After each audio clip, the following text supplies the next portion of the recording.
So with lithium batteries becoming a new standard in boating, a lot of people don't know that you shouldn't charge your lithium batteries right off your outboard. And the reason for that is that the voltage differences between how to charge a lithium and the alternator on the outboard are very, very different. With that being said, being able to keep your lithium batteries charged with the alternator on the outboard is super useful. One of the most effective ways you can do that is setting up something called a battery isolator. For this video, I'm going to go over how that works and what you need to do to get it installed. Okay, so before we get into installation, I'm going to do a brief overview on how this all works, show you guys a simple wiring diagram, and then we'll jump into it.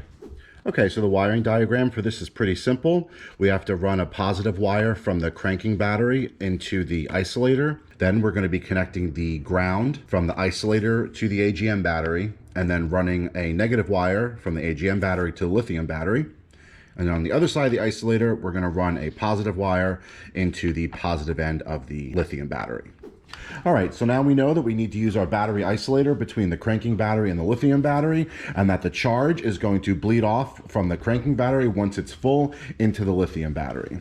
There's a lot of different battery isolators out there. You have to make sure you get ones that are programmed for lithium charging. The one I picked here is one I found on Amazon. I'll have a link in the description. This one I found to be pretty affordable. It's got really great reviews, and I hope it works as intended. So the setup is pretty simple. Let's go ahead and jump right into it and we'll see how it works. Okay, so at the moment I have a very basic battery setup. This is my lithium battery that handles the accessories like the trolling motor, fish finder, and things like that. And that's my AGM cranking battery that goes to the outboard. So basically the plan now is to use the isolator to tie these two batteries together. So when the outboard finishes charging the cranking battery, any extra power bleeds off to charge into the lithium battery. The one thing that the kit does not come with is wire. So I'm going to be using this 10 gauge marine wire I've been holding on to, and we're going to set up our runs using this. For all of my connections, I'm going to be setting up heat shrunk ring connectors just to make sure everything is nice and waterproof. This is tin coated wire, so this setup should be great for the outdoors. All right, first thing I'm going to do is disconnect my outboard connections. We're just going to move them out of the way for now. So next, I'm going to go ahead and mount the isolator earlier than I was thinking. That way I make sure that I'm cutting my wire lengths to the correct length. Comes with a little alcohol prep pad, but just any isopropyl alcohol will work for that.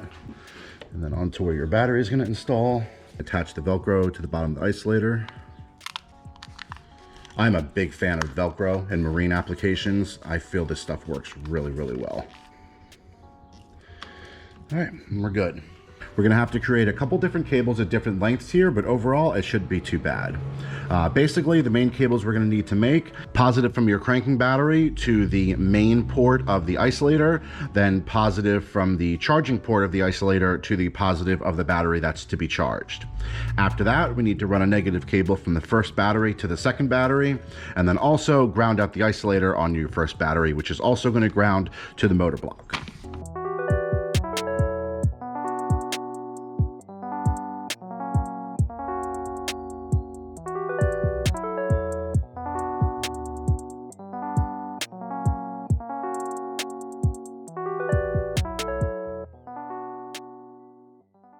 Okay, overall pretty painless. I have my 3 wires built here. In addition to hooking up these cables, I'm also going to be hooking up the outboard cables as well as the battery charger cable. Now, my negative connection over here is going to be pretty stacked.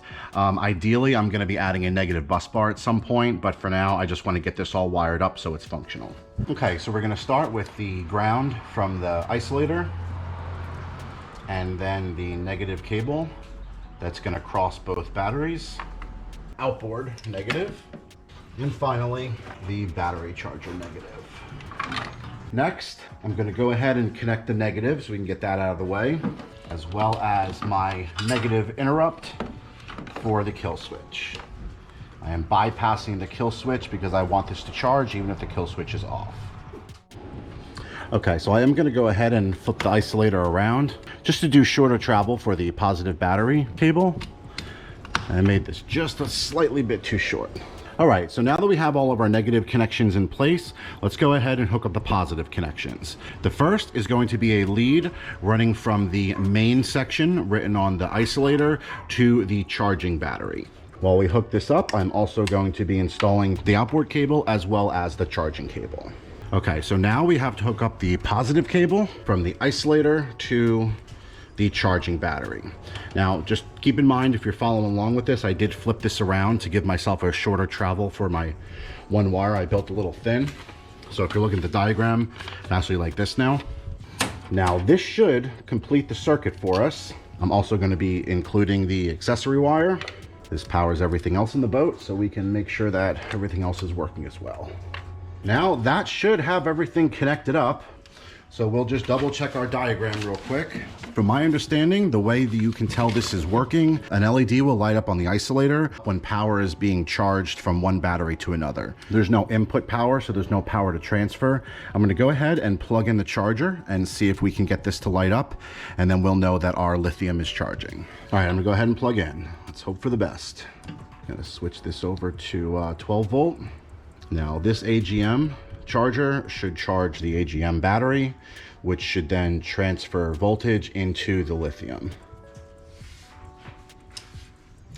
And there we go, the light turned on. So now that means that this should be transferring power over to the lithium now. I'm gonna go ahead and turn the lithium on, and I'm gonna go check my connections around the boat to make sure we're still getting power. Okay, so I just went ahead and turned the trolling motor on, and it works. That's great. It makes sense for this to have come on as quickly as it did because the AGM battery was already charged. So now we should have a good charging connection between the isolator and the lithium battery. I am going to look up real quick just to make sure I'm understanding the LED correctly, and I will check back with confirmation. Okay, so just to get confirmation, I gave them a call and their customer service was awesome. They picked up right away. Once the blue light comes on, that means that active pass-through is happening. So in this setup, it is working. They did give me a recommendation though. They said that when you're doing a battery charger setup, to actually charge your auxiliary battery and let the pass-through happen in reverse to charge your cranking battery. So I'm gonna go ahead and swap over my charging cables back to the lithium. This is gonna be set back to lithium mode. So when I'm at home and I plug the boat in, it's gonna charge my lithium, which will then charge my cranking battery. But when we're on the water, the Outboard's alternator will charge the cranking battery, which will pass through onto the lithium. Okay, small change, but didn't really affect anything. We still have pass-through charging. We are now charging on the lithium setup, which is now going to be charging the lithium battery, and it will pass back through to charge the cranking battery at home. All right, well, I've given this some time to kind of balance out, and the LED light is supposed to remain on. Basically, that is telling me that my cranking battery, or the primary battery, is fully charged. So at that point, it will allow a cross transfer of power between the batteries. So at this point, the battery isolator is installed. For me, this was a little complicated first, trying to figure out how this all went together, checking out the diagrams and all that. So I hope you guys found this helpful. If so, don't forget to hit that like button. And if you want to see more content like this, don't forget to subscribe.